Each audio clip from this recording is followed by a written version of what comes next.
The civil war in Libya has left deep scars on the oil industry. Here, at the oil terminal of Essider, the country's largest, oil tanks are still burning days after the rebels took control after fighting the troops loyal to Colonel Muammar Gaddafi. The facility is heavily damaged, and it will take months of intense work to repair it. The conflict has been a big setback for the oil industry in Libya. Before the start of the revolution that overthrew Colonel Gaddafi's 42-year-long regime, Libya was one of the world's largest oil exporters. It produced 1.6 million barrels a day of oil, enough to meet all the consumption of a European country such as Italy.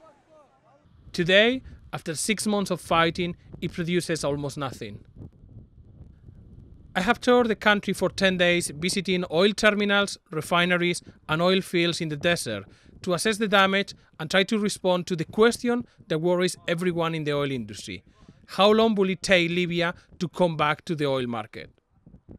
Abdul Jalil Mayouf is an official at the oil company controlled by the rebels. He says that production is slowly restarting, but there is still a lot of work to do. But in my understanding, everything is under control, for them. And we hope that it will be, in maybe 1 year or before the 1 year, we reach our, our production, normal production before the revolution.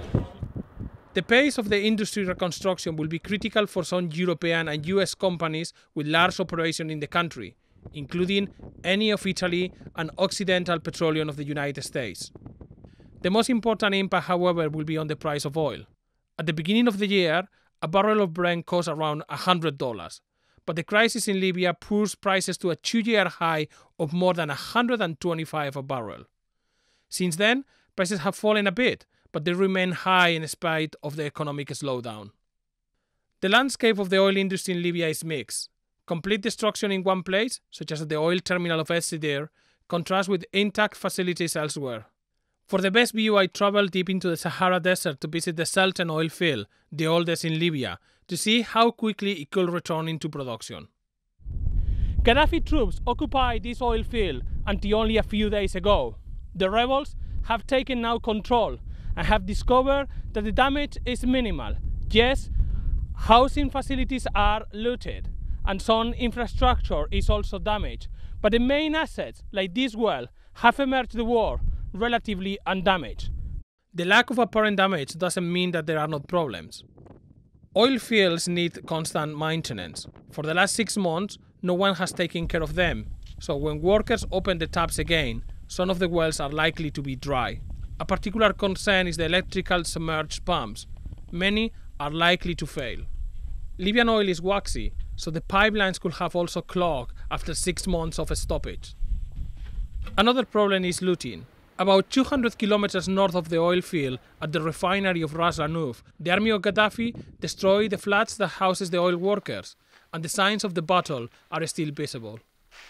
One of the guards at Ras Lanuf tells me that security is improving slowly, but the country is not yet safe.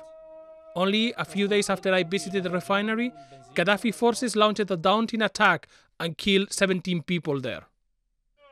The oil fields and terminals are thinly guarded by the ragtag rebel army, with little more than few assault rifles and grenade launchers, and not much discipline.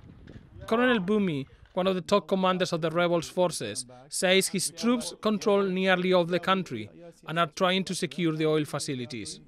Gaddafi has nothing now except Jofra, this point, and Sebha mixed between us and him, and here Bani Walid, and here Sirte. So now Libya, I could say 99.9% under our control. If security improves, workers will be able to return to the oil fields and start the necessary repairs. In the eastern side of Libya, some workers have already come back to the Sarir oil field and have opened the taps. Libya is again pumping oil, but the return to the pre-war level will take more than a year. Javier Blas, Financial Times, Central Libya.